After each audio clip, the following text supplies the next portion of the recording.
Hello ladies and gentlemen, and welcome back to Tech Showdown. My name is Kevin, this is my co-host Teddy, and today we're checking out these guys right here. The Gamdias Hephaestus P1 RGB 7.1 surround sound gaming headset. And let's jump right into it then with the key specs and features.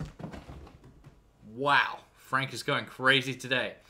So these guys are coming with 50mm neodymium drivers, and it's coming with an impedance of 32 ohms, so that's pretty good there. Now it's also coming with the virtual 7.1 surround sound, which I'm not really a huge fan of, but we'll talk about that later on. It has a vibration unit, which is interesting, I suppose. Basically when the bass hits, it will vibrate. Again, I'm not really a big fan of it, but you may be, so I leave it up to you guys. It's also coming with cooling vents in the front, which I'm not sure if they do anything. Honestly, I can't see that there's even like a space like for air to move through. And if I put my mouth around it and blow, I was sort of feeling on the air cup if air would come through, and I couldn't feel anything. So I'm pretty sure they may be a gimmick, but I'm not entirely sure. But it didn't seem to have any effect, for me anyway, so I'm not really sure if they actually work. Now, it's coming with a 1.8 meter braided cable, which is good, a gold-plated USB, which is also good, and it has a control unit, this one right here. You can just, set your volume, set the vibration on and off, and you can mute the microphone there. A pretty massive control unit for the amount of controls it has on it. But let's move on and talk about the looks then. So looks-wise, I mean,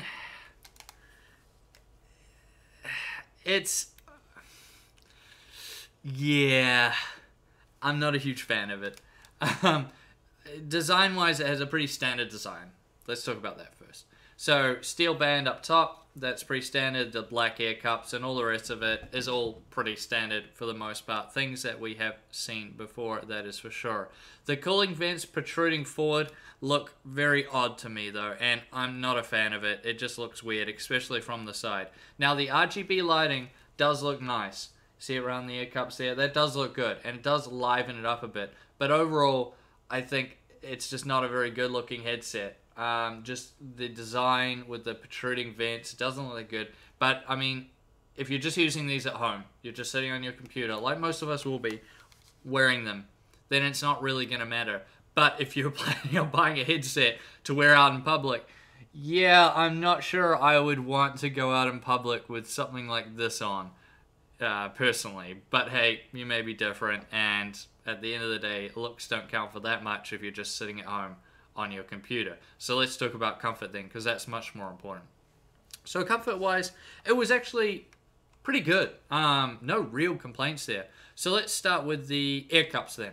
So the air cups are large and they have nice padding around them. It's pretty good. They're nice and comfortable, especially for long gaming sessions. The headband padding is a little bit on the stiffer side, but it's still decent. I don't have really any major complaints there. There's no markings on the headband though, which make it a little bit annoying to get it adjusted, especially if you've just put them on. It's always nice if they have the markings on the side and you can just, adjust it up and down to where you like it to be. But this one doesn't have any markings on either side. It's not on the inside either, so it's a bit annoying. They really should be adding it into a headset like this, but that's just a small thing.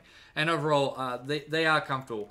Once you get them adjusted right, move them down and stuff, once you get them in the right spot, they are comfortable. I wore these for hours and hours while I was playing games and doing other things, and they were just fine. Editing videos and stuff for like 2-3 hours at a time. They were good like that, and I wasn't feeling it. Usually I'll start to feel it in the top of my head, or maybe get that sort of like clamping feeling around your ears, and I wasn't getting that with these guys. So in terms of comfort, they're definitely above average. They're not the most comfortable headset I've worn by a long shot, but they are still above average. So let's go over and talk about the sound quality then, because that's also really important, because if they sound terrible, you're just never going to want to use them. So sound quality wise, it's pretty good again. Like the 50mm drivers do a good job in most areas. There's no shortage of bass, that's for sure, guys. For music and gaming and movies, the sound was really full and really good. The 7.1 surround sound, virtual surround sound, it definitely works. the way it should. You know, you can hear things around you, but it diminishes the sound quality to a degree in which I would only ever use it if you're playing a competitive game and you don't really care about sound quality. But if you're just playing a game for fun, like a single-player game or something like that, where you really don't need to hear all around you and you'd rather just enjoy good sound quality, then I probably wouldn't use it. That's just because the way it works, it sort of like delays the audio and stuff to make it sound like things are coming from different areas and other sort of trickery like that. But it does diminish the overall sound quality when you're using the 7.1 virtual surround sound. The noise isolation is above average. They do a good job of cutting out a lot of the noise around you, which is always a good thing if you're gaming. You don't want to be hearing all the other noise that could distract you from your game. And overall, in terms of the sound quality, again, I would say it's above average. It does a good job in this area, and again, not the best I've tested, but it is above average. It's a very good sort of all-rounder, full sound to it, and if you like sort of more bass-heavy headphones, then you're gonna like these ones. So now let's talk about the microphone. You'll see it up here. It goes down like that.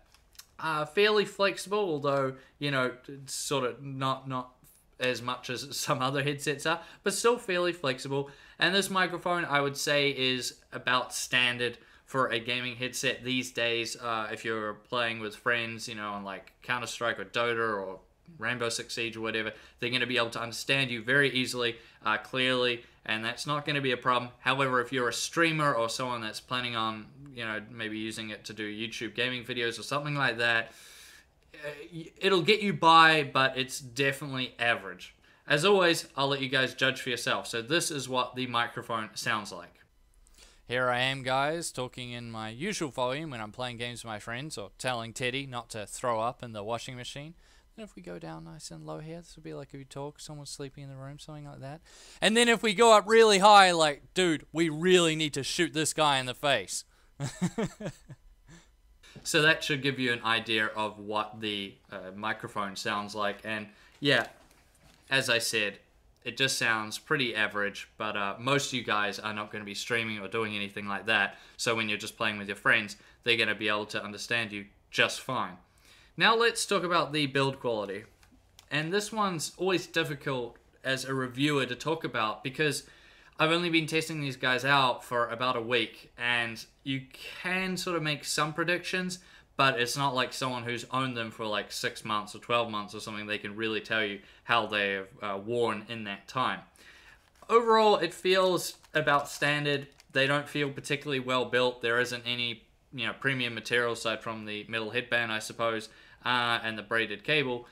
But yeah, it's pretty standard. So I would say that they're just going to be like any other average headset out there. If you look after them, they'll probably be fine. But if you throw them around or you're traveling a lot and things like that, then they may break. But you will just have to see. Of course, it depends on how you're going to look after them. But yeah, definitely I would say build quality-wise, again, it would be average. Which brings us now to the conclusion. And what do I make of the Gamdias Hephaestus P1 RGB 7.1 gaming headset?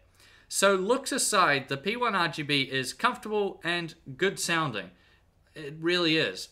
Definitely above average in those two areas.